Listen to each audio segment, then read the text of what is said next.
All right, here we are in beautiful Nebraska. I think you're going to be very interested and even fascinated with our visit here at the Ashfall fossil beds. It gives me great pleasure to introduce you to Mr. Rick Otto, who is superintendent of the Ashfall fossil beds here in the state park. And Rick, thanks for having us. And we just we're looking forward to seeing your park, and we thank you for allowing us. Okay, thank you for coming out, Pastor Mike. Yes. Okay. Welcome to the Ashfall Fossil Bed State Historical Park. The Ashfall Park was developed on a fossil site, a fossil site which has the complete skeletons of prehistoric animals that lived here in Nebraska many years ago. We have the many complete skeletons here on this hillside because these animals were all killed at one time by a catastrophic occurrence. This occurrence was a volcanic ash storm which slowly suffocated these animals and buried these animals in pure volcanic ash. Not only do we have the complete fossil skeletons of these animals here at the Ashfall Park, but the volcanic ash has preserved many little details associated with this environment. So this fossil site has produced for us a very complete picture of an ancient environment that was a part of Nebraska at one time. The mural you're looking at here is an artist rendition of what the different prehistoric animals looked like that lived here in Nebraska at the time the ashfall occurred. And when you look across the mural here, you can see that many of the animals look very much like some of the large wildlife that still lives in Africa today. At one time here in Nebraska, we had elephants living in this area, rhinoceroses, many different types of horses, camels, and even crowned cranes. Because we have the complete skeletons of all these animals preserved here at the Ashfall fossil beds, we can paint a picture like this and give you a pretty detailed snapshot of what prehistoric life was like here in Nebraska at one time. Now, here at the Ashfall Park, we find 5 different species of horses, 5 different species of prehistoric horses. And one of these species of horses looks something like this animal right over in this corner here. This little horse didn't get to be much bigger than a collie-sized dog, even as a full-grown adult. One of the larger species of horses we find here looks something like this horse right here. This horse was about the size of a large mule deer. This horse had long, slender leg bones like a deer, and it probably could run very fast like a deer does as well. We find 3 different species of camels as fossil skeletons here at the Ashfall Park. 2 of the species of camels are very similar to the llamas or vicunas that live in South America, as you see depicted right here. One of the species of camels was quite an exotic animal. This species of camel had a long neck like a giraffe, long hefty leg bones like a giraffe. It probably lived its lifestyle very much like the giraffes do that live in Africa today. It probably browsed on the tree leaves like giraffes do. But we can tell that this animal was a member of the camel family. It has camel teeth and camel foot bones, so we do know that this was a member of the camel family. We have found 29 complete skeletons of this type of a bird at the Ashfall Park, and this bird is a crowned crane. The paleontologist who has studied these fossil skeletons tells us that this is a crowned crane because the breastbone of this animal has characteristics of the crowned crane that is still found in Africa today. This particular species of crowned crane was not known to science before these specimens were found here at the Ashfall fossil beds. Over the last 20 years, we have found over 200 complete skeletons of these different animals that we've been looking at here, and most of those 200 skeletons belong to this type of an animal right here, the rhinoceros. The type of rhinoceros we find here at the Ashfall Park was a short-legged rhinoceros with a big barrel chest, and the paleontologists who study these rhinoceroses feel that this type of rhino probably had a lifestyle very similar to the hippopotamuses that still live in Africa today. They probably spent most of their time in the ponds and streams in the area and ate the aquatic vegetation that lived along the ponds and streams. Now, many times when we find the skeleton of one of the full-grown mother rhinoceroses, we'll find the skeleton of a baby rhinoceros laying right next to it. And the skeleton that you're looking at right here is the skeleton of a very young rhino calf that laid down and died right next to its mother. Since we have so many complete skeletons of a particular species of animal, we're able to do a population analysis of some of these prehistoric animals. And that is quite an unusual accomplishment to undertake at a fossil site, but we're able to do that here at Ashfall. Now, it's felt that Nebraska was quite a warm subtropical climate at the time all these animals were living here, and the best piece of evidence we have to think that is the fact that we find fossil tortoises here at the Ashfall Park. And a tortoise is a kind of a land turtle that can only survive in a climate where the temperature does not freeze. So we're quite sure that Nebraska was warm enough at the time all these different animals were living here that it probably never got cold enough where the water froze or that it ever snowed. Many times we find tiny little fossil grass seeds in the mouths of the rhinoceroses or in the mouths of the horses. And these tiny little grass seeds are preserved in such detail that we're able to put those grass seeds under a microscope and determine what kinds of grasses were growing here in Nebraska. And that also provides us with very good evidence that Nebraska was a warm subtropical grassland at this time. Now, when all these different animals were living here in Nebraska, all living together here at one place at one time, a large volcano out in the Rocky Mountains exploded. And this volcano was a very large volcano, and it exploded with such force that it blasted tons and tons of fine powdery rock dust up into the atmosphere. When this volcano exploded and blasted all of this fine powdery rock dust up into the atmosphere, the winds were blowing in the right direction, that huge clouds of this volcanic ash drifted in the sky toward Nebraska. And as these huge clouds of volcanic ash began to roll across the grasslands here in Nebraska, there was so much of this dust in the air that these animals began to breathe this dust in. And these animals were breathing in such a dense concentration of this dust that they began to suffocate and die. Once this storm of volcanic ash began to blow across the grasslands in Nebraska, we find that the smallest animals, like the birds and the turtles, were the first to die. They had the smallest lung capacity. They could not breathe in very much of this volcanic ash, and it wasn't long before they collapsed and died and fell to the ground.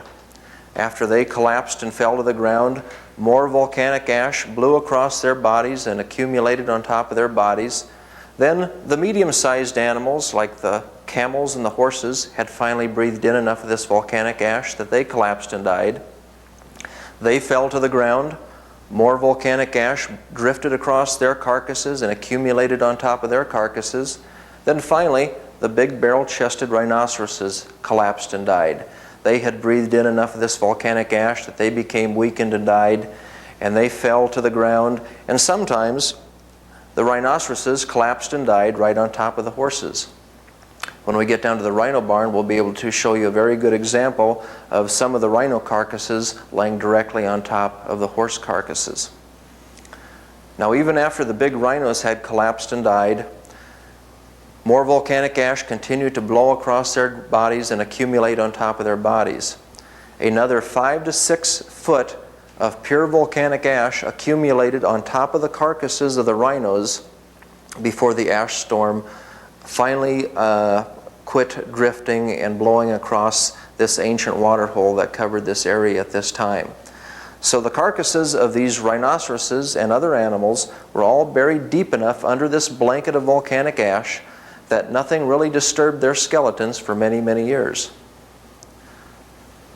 It wasn't until 20 years ago, in 1971, that a paleontologist first discovered the first fossil washing out of the hillside here, the first fossil that was embedded in this bed of volcanic ash. and it has only been since 1971 that any excavation has taken place of the fossil skeletons in this bed of volcanic ash. The pulverized rock that is blasted out of a volcano is what we call volcanic ash. And volcanic ash is tiny little pieces of shattered glass, natural shattered glass. And when placed under a microscope, you can really see that volcanic ash is powdered glass. Very sharp, jagged edges like shattered plate glass. Now this volcanic ash can be chemically analyzed, and we have determined what the chemical content is in the volcanic ash. And since there is trace amounts of uranium in the volcanic ash, we can radiometrically date the volcanic ash. And that is where we have determined the 10 million year before present date on this ash bed and the volcanic ash from the trace amounts of uranium in the volcanic ash. Since we have determined what the chemical composition is of the volcanic ash, we can compare the chemical composition of rocks and try to determine where the volcano was that was the source of this volcanic ash. And the chemical composition of the ash matches up very close with the chemical composition of the rock that is in southwest Idaho, in an old volcanic caldera that is known as the Bruno Jar Bridge Eruptive Center in southwest Idaho. And so it is felt that this old extinct volcano in southwest Idaho was the source of the volcanic ash that caused this particular ash fall.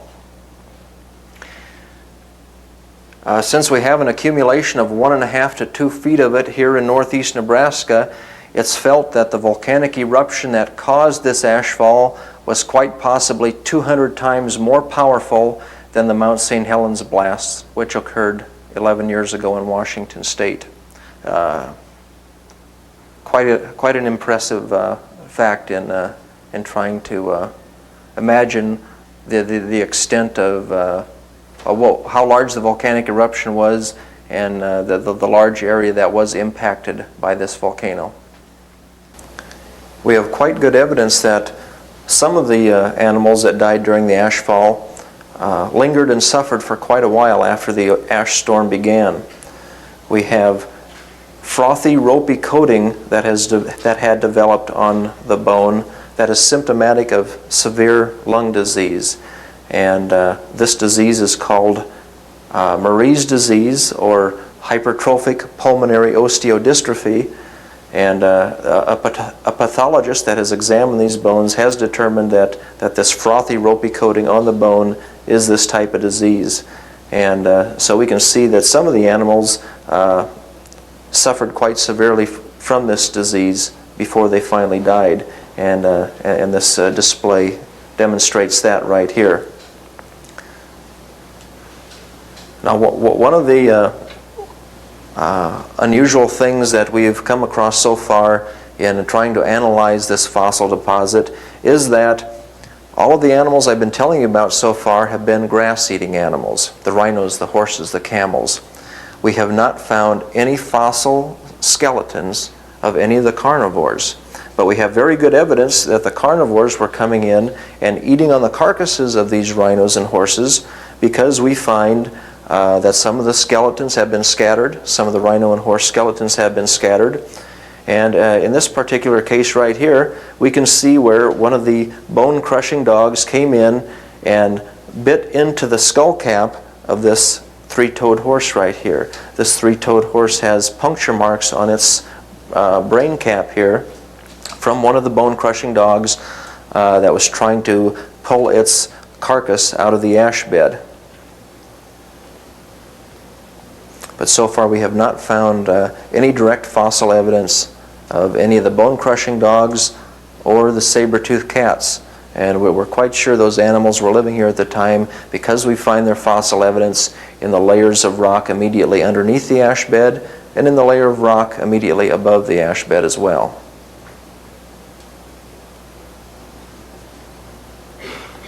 They left the territory, huh? Or tried or something? That they may well have lived a little bit longer, that their lifestyle may have allowed them to live a little longer. The grass eaters would always have to have been sticking their muzzles down into the ground to try to pick up the grass to eat, whereas the meat-eating animals had their food right on the table. The carcasses of the horses and rhinos were laying right on the ground surface, and they could just go along and eat the meat off the surface. They may have been quite sick from breathing the ash, but they apparently did not breathe in as much of this ash as quickly as the grass-eating animals had done. It well could be that we may excavate a little further here and find some carcasses of the bone-crushing dogs, but as of this point we have not yet.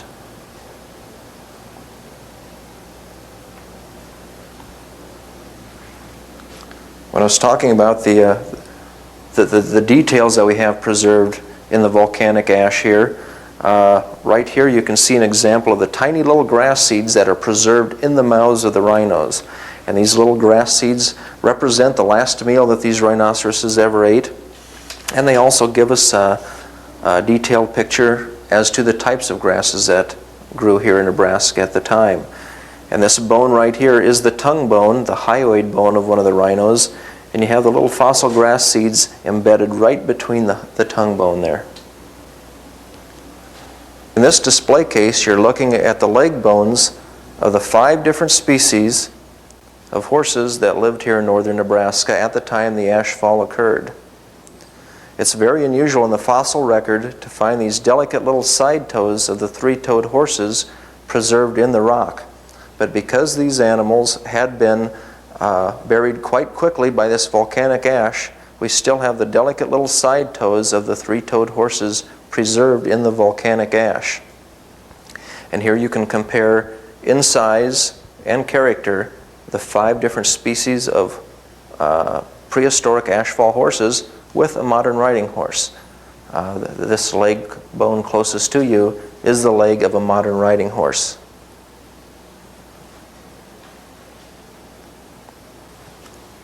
This is the fossil skeleton of one of the crowned cranes I was talking about a little earlier here. And this particular crowned crane swallowed a lizard right before it died in the ash storm. There are some tiny pieces of bone underneath the rib bones of this crane, little tiny bones that do not belong to this skeleton. And close inspection showed that they were some lizard bones of a little lizard that was unlucky enough to have been eaten right before the ashfall occurred.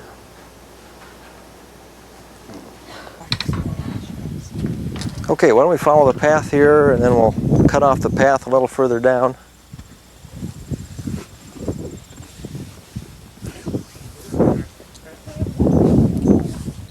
We just completed some of these walkways now, and we have some temporary labels up, but we hope to keep expanding on that just to help interpret this a little bit better.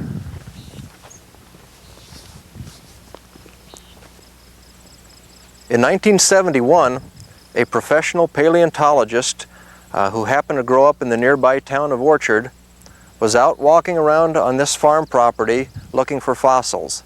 This farm place typically was a good place to find fossils because over the years pieces of fossil bone would erode out of the hillsides, and you could find them and then pick them up. This one day in 1971, when this professional paleontologist came to this park to look for fossils, he walked up the gully below me here, and he came to what was to be the first fossil ever found eroding out of this bed of volcanic ash. And he found that just right approximately where I'm standing here. Upon digging back into the bank, he found that not only was this a single jawbone of a baby rhinoceros, but he found that that jawbone was embedded in volcanic ash, and that's highly unusual. And he found that the entire skeleton of that baby rhino calf was buried back in that hillside. Further excavation showed that there were probably 5 or 6 more complete rhino skeletons buried back in this hillside. So at that time, this professional paleontologist wrote to the National Geographic Society, and the National Geographic Society provided the grant funding for a crew to come in and dig off the top part of this hill here and see how many fossil skeletons were buried under this hillside. In 1978 and 1979, the National Geographic dig took place here, And this area that is not much larger than the size of a basketball court, yielded over 200 complete fossil skeletons. At that time, there was no prospect for a state park to be built here, so all of the fossil skeletons were removed from the ground and they were taken to the University of Nebraska State Museum. Those skeletons are still in storage and still being researched at the University of Nebraska State Museum. As this area has been totally excavated of the volcanic ash and the skeletons, right now I am standing on what would be the bottom of the volcanic ash bed. And this bank behind me is some of the pure volcanic ash.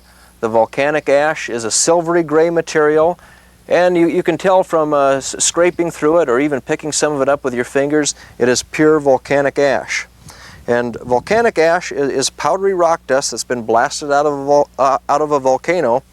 And if you take a little bit of volcanic ash on your fingers and hold it up to the sun, the volcanic ash sparkles on your fingertips. And volcanic ash is powdered glass, pure powdered glass. If you can see the material sparkling on my fingertip, you can tell that this is powdered glass. Volcanic ash is pure powdered glass. This bank behind me is all volcanic ash, and you can tell at this point yet that we still had a depth of volcanic ash up at about my height right here. So there was at least 6 feet of pure volcanic ash deposited right here at this spot. Yeah, right there. If you tried to pick some of that up, this is okay. There you go. It just, I mean, Right. it just there and it sparkles. just glowed. Yeah. As the volcanic ash is exposed to the air, the volcanic ash begins to weather and turn into a different type of mineral, and you can see that that's a pretty highly weathered volcanic ash there. Right here, this is, yeah, after you break through the crust, there's the pure stuff.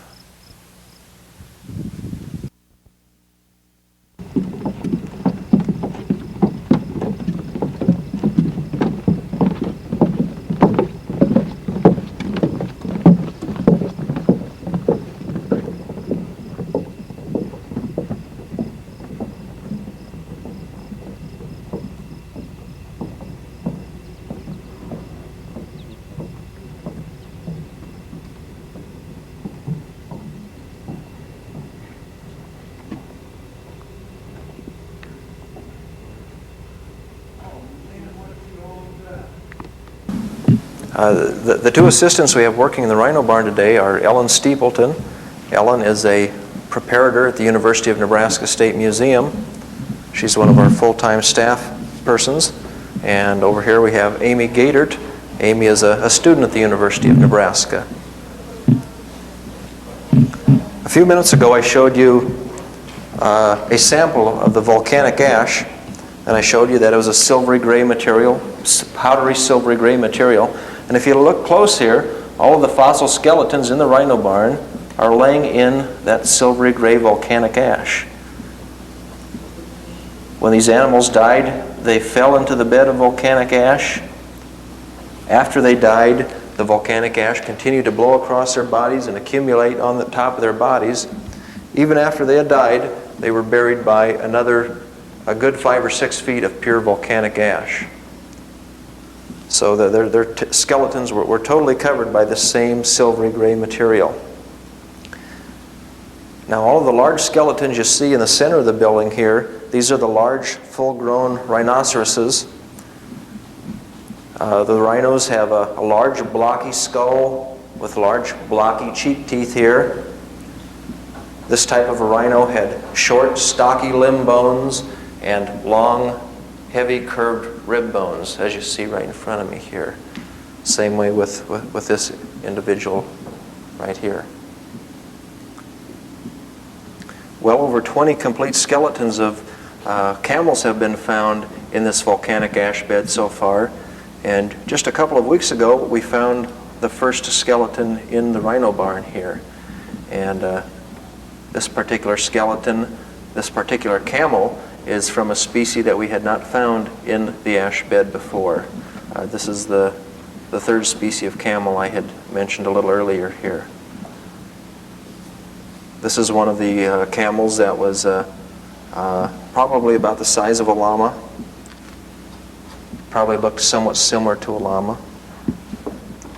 Okay, this camel, if you can take a closer look at it, displays a very rough texture to its bone. You see there's white blotches of almost a cauliflower-like texture exhibited on the bones. And in fact, the rhinos show this too. This is a material, or this is a symptom that we refer to as Marie's disease. It indicates to us that the animals did die not instantly, but over a period of weeks as they went through slow respiratory failure. As their lungs began to fill with ash and lesions developed within their lungs, less and less oxygen was being supplied to their tissues. And the tissue which overlies the bone, called the periosteum, and even an adult animal is laying down new bone on a daily basis, was not getting enough oxygen, getting terribly inflamed and I'm sure painful. And as it ruptured it began to lay down bone very rapidly in an erratic fashion.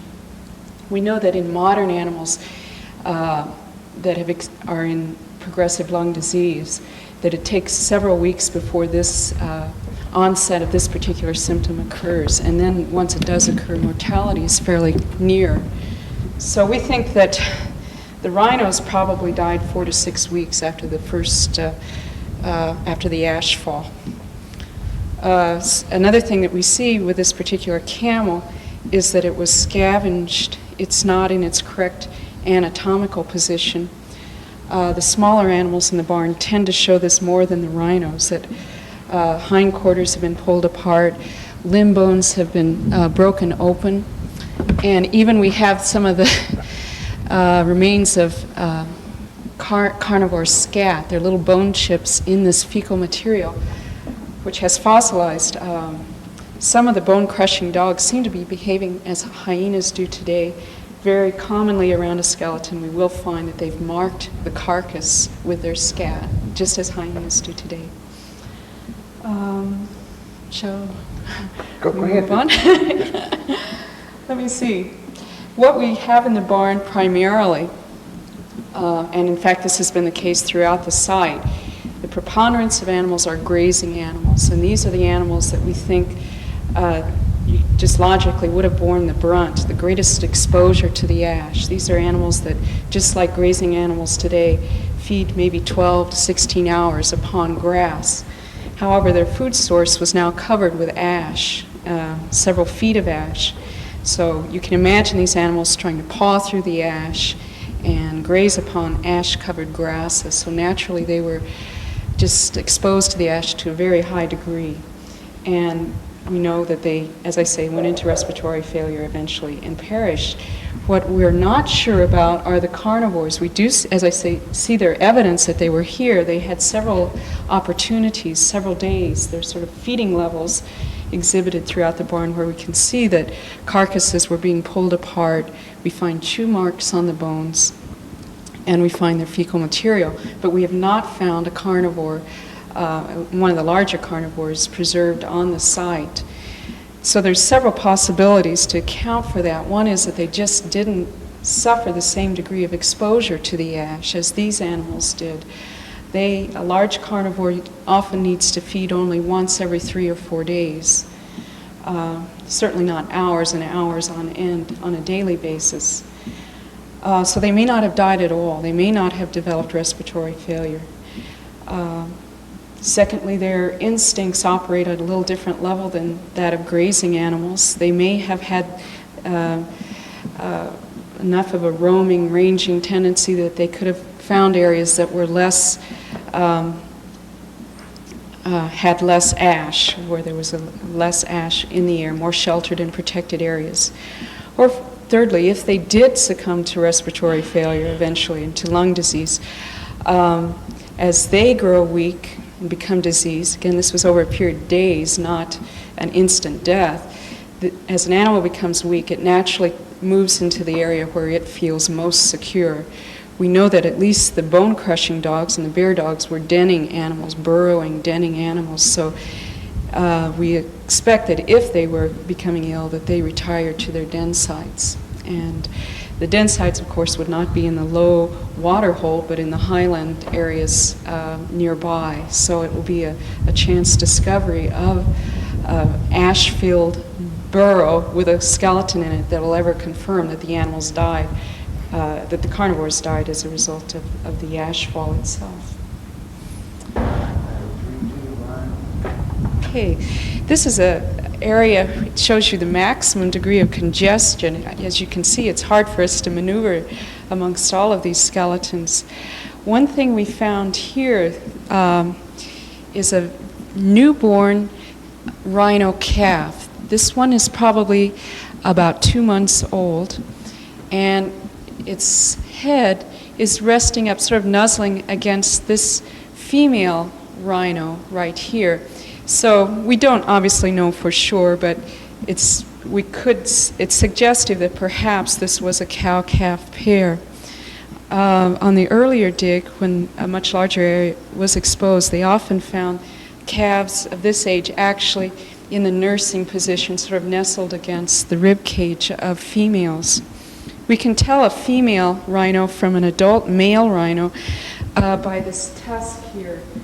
Females have very short, small tusks, whereas males have these much larger, about 3 times the size, lower incisors, which are tusks.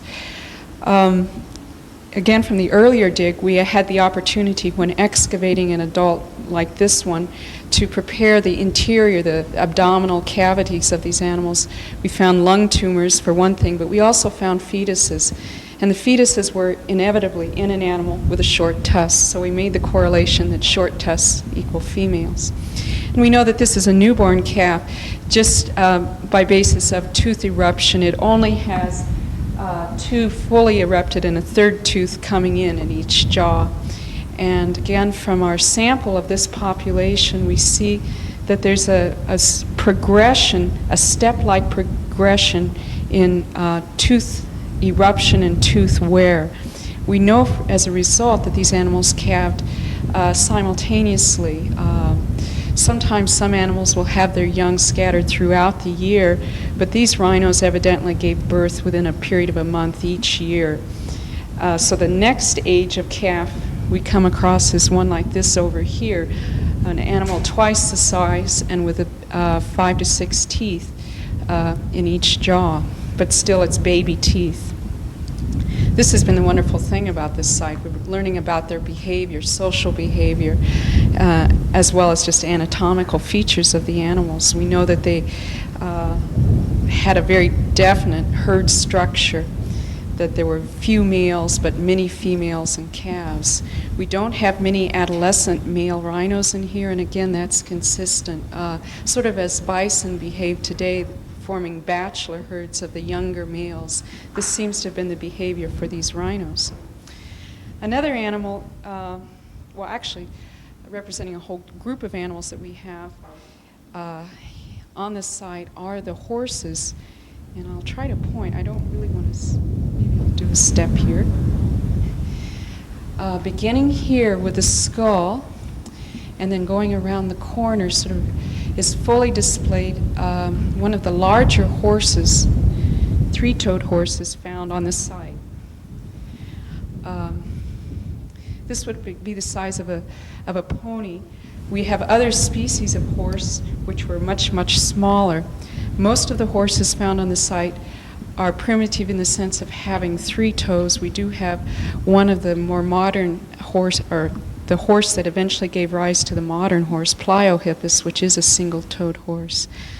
The beautifully preserved specimen of a horse down to the very last bone of the tail. For most of the animals in this barn and on this site, they've been known from the fossil record before Ashfall was discovered, but just from isolated bones, a skull here, a tooth there, a leg bone. These, including this horse, represent the first time that they've been found as completely articulated specimens, and that's very important. And furthermore, when you get a wide sample, whole populations of these, you begin to see the size variation, the sexual dimorphism, and then you become more secure in identifying this particular animal as a species different from the little horse over there, which is half the size. So we know that there were at least 5 distinct species of horse. Now today that's not the case. What is happening is that horses at a long time ago were occupying a whole lot of different ecological niches than they do today. Now they're pretty much restricted to the grazing, large grazing animal. In the past, they were occupying niches that may have resembled gazelles and deer a little bit more. But this is about the end of that. Artiodactyls, a whole different type of animal, are becoming more and more common and present, and horses are going to begin to wane and become fewer in number and species. So that's all I can think of to say right at the moment. Is this actually the horse's hoof? In other words, this rhino fell on top of that horse's forefeet. That's right. His leg is partially covered by the leg of this rhino. Yeah. Another neat thing is the fact that these animals are preserved in 3-dimension because of the ash. Usually, even if you do have a completely articulated skeleton in a fossil site, the overlying sediments have crushed the skeleton down so it's about flat as a pancake. Here the ash has enough strength that it resisted that compression to a great degree, and so it preserves these relationships really well. And you can see, yeah, it looks like this horse might have died or at least fallen before the horse or before the rhino did. And that's consistent throughout the site. We've never found a horse lying astride a rhino or a camel on top of a rhino. And that leads us to believe that the smaller animals died in advance of the larger animals. And one possibility for that, one reason why that might have been, is that they, simply being smaller, had more delicate respiratory systems. It didn't take as long for their lungs essentially to fill up with ash and become inoperable. So, Amy is one of our really outstanding workers. This is her second year on his site, and we were looking for people to work on the site who'd had previous digging experience, and in fact her previous digging experience was on archaeological sites, studying human remains and artifactual remains. She has a very careful digging technique, and also she's had a lot of experience in preparing zoology specimens. So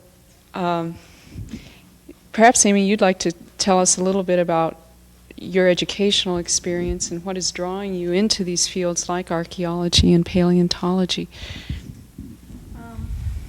Well, I'm a senior this year at the university. I got drawn into the anthropological aspect when I was a freshman in high school, and I was reading National Geographic and watching Discover Channel on TV and things like that.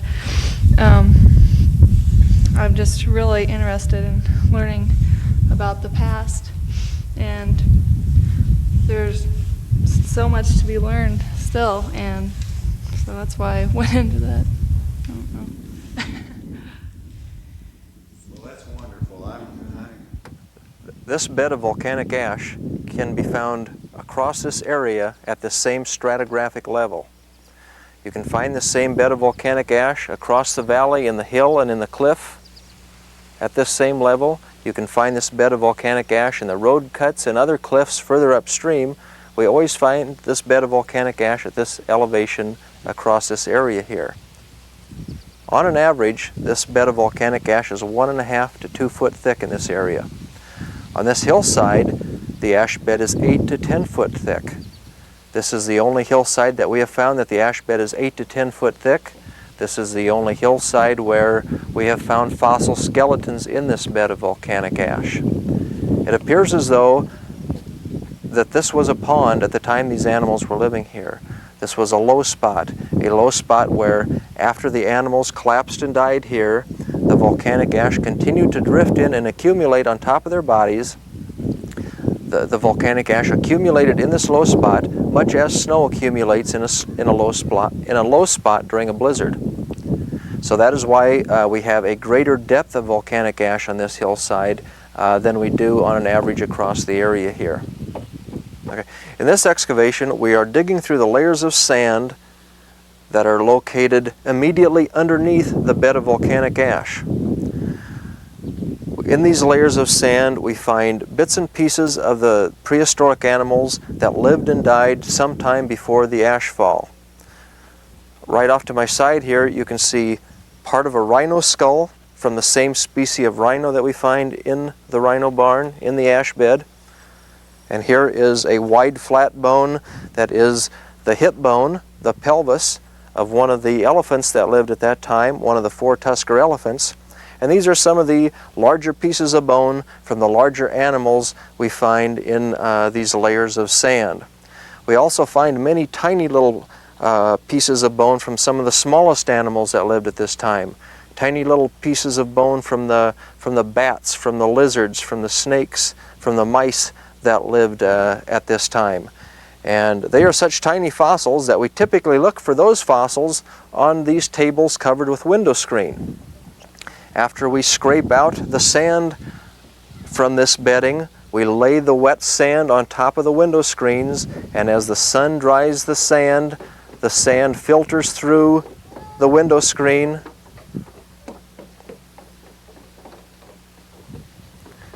The sand filters through the window screen, and what is left on the screening tables are the tiny little pieces of bone from these different tiny prehistoric animals.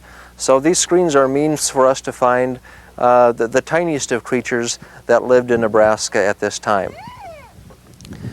So far we have found fossil evidence of over 30 different species of animals from these layers of sand immediately underneath the ash bed, and at this point we have found fossil evidence of 16 different species of animals from the volcanic ash bed itself.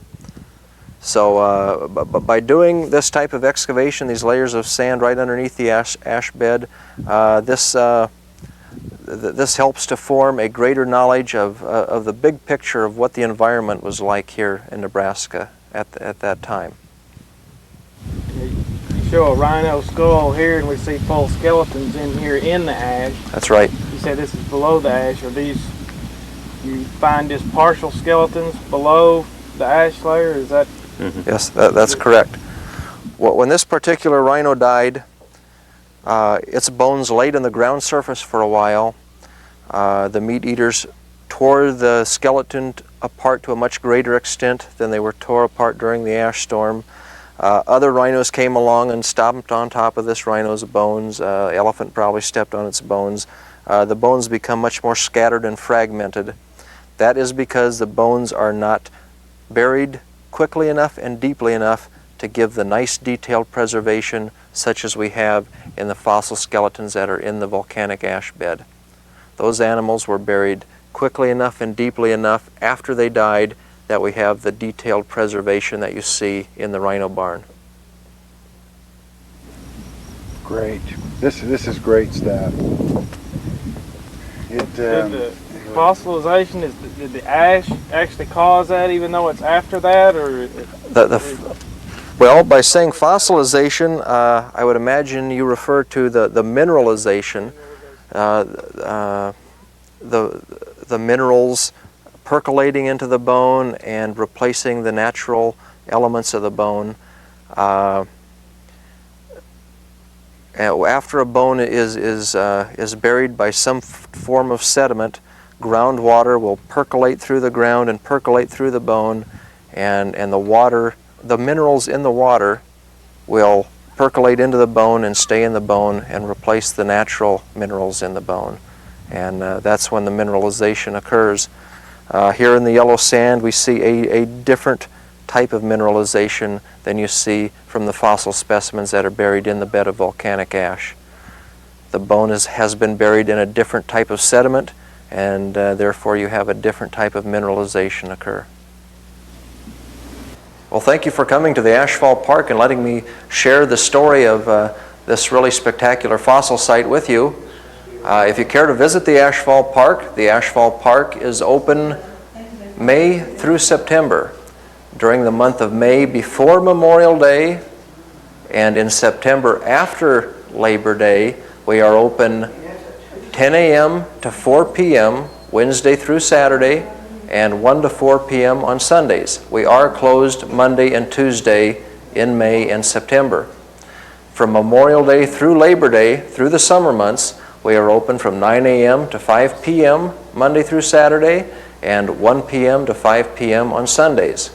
So if you ever get a chance to visit northeast Nebraska, you have to be sure to locate the Ashfall Fossil Bed State Historical Park, which is located near the towns of Royal and Orchard, Nebraska, in northeast Nebraska, and make this a part of your next visit to Nebraska.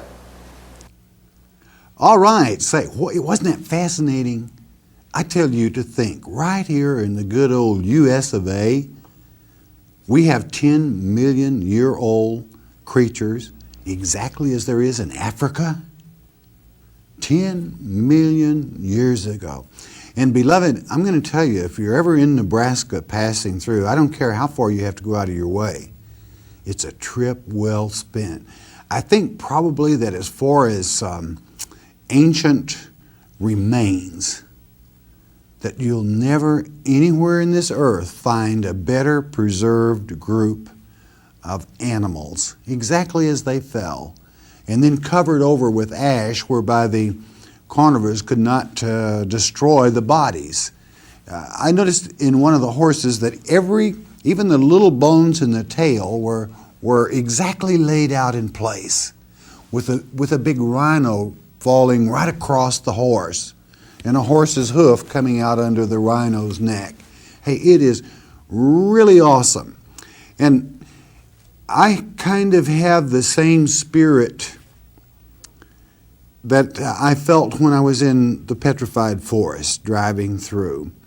And you see the eruption and huge cedars like cedars of Lebanon coming out of those, sticking out of the piles of stone, buried 50, 60, 100 more feet. To know something real tragic happened on this earth at one time. We kind of know what it was, don't we? That upheaval when God sentenced Satan to death, called the Kabel, the overthrow. But again, I cannot emphasize enough. You're going to find the people at this state park very friendly and very helpful, and you'll be able to see the actual fall of the ash from the volcano, and that ash itself is just glass. It's amazing to know what has happened in time past gone by. I just want to say a quick word. We've always heard that by certain scholars that the Earth's crust at one time was all together. In other words, if you put Africa and the United States of America together, they basically like the puzzle, like you were putting together a picture puzzle. They fit, all right? And many scholars believe they were at one time together and then they spread apart. But this is probably one of the most impressive finds that said to me, quite frankly, I'll have to plead ignorance. I didn't even know that rhinoceroses ever habited the Americas. But hey, I know better now because there they were. And even in the palate of the mouth, seed from the very grass that was growing at that time, to see what was growing in this great country at that time. No, don't miss Nebraska. Don't miss this site. I think that of all times and all things and all that could have ever been written by scholars concerning the plates of this earth, the incrustation, and the movement of those plates. And just recently we saw the plate in California near Joshua's tree. That plate moved 5 feet. Now think about it. The earth moved 5 feet. That plate did. So if a plate can move 5 feet naturally, the whole city of Los Angeles moved either some part of an inch, like 1 inch, not quite maybe, but the whole city. Think about the magnitude of weight and the awesome power of nature itself when it unleashes the energy built up by the slippage of those plates. Yeah, it was a little sad in a way, loving animals, and you could see that, no doubt, that these animals all came to this water hole in the last throes of life, that the dust was falling, and they were suffocating, as we could find lung disease in many of those animals. And we could see 10 million years ago that those animals all fled to this place of refuge. And unfortunately, as so often happens, that place that maybe would cool the fever a little bit, maybe a little bit of moisture, but that ash that fell, and we, and even this generation, know about Mount St. Helens, don't we? And poor old Truman, that was a resident very near, we know that he's probably under about 100 feet of ash at this time. How terrible and awesome God's nature can be. I didn't say God did it, but I said His nature can be.